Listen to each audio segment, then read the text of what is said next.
Tervetuloa uuden videon parin arvoisat kanavan seuraajat ja moottoriurheilun ja drag racingin ystävät.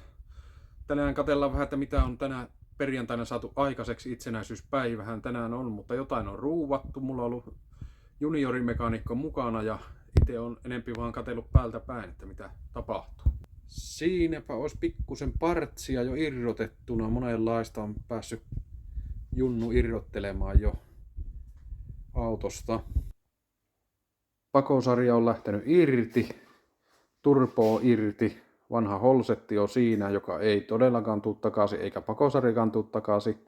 Näille tapahtuu jotain sitten, ehkä johonkin muihin projekteihin. Ja täällä on mekaanikko työn touhussa.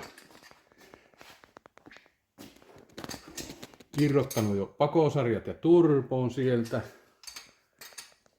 Ynnä muuta oheistavaraa. Kohta lähtee, siitä on painekotelo lähtenyt ja seuraavaksi lähtee läppärungot ja imusarjat irti. Ja pakosarja hypännyt poikkeen, lähtenyt pois. Painekotelo, läppärungot, imusarja lähtee siitä seuraavaksi. Ja tosiaan tarkoituksenahan olisi, että nyt päivitetään moottorin kansi. Käytetään koneistamolla. Sama kansi pysyy, mutta uutta venttiilijousta. Sillä on aika paljon ajettu. 10-15 vuotta, ettei juuri ole tehty mitään. Samat romppeet sisällä. Uutta nokkaa sisään. Uudet venttiilijouset. Mahdollisesti venttiilin vaihtaminen. Ynnä muuta tarpeellista. Ja tällä hetkellä meillä tavoite on, että sinne se parisataa heppaa, ehkä enemmänkin saataisiin lisää.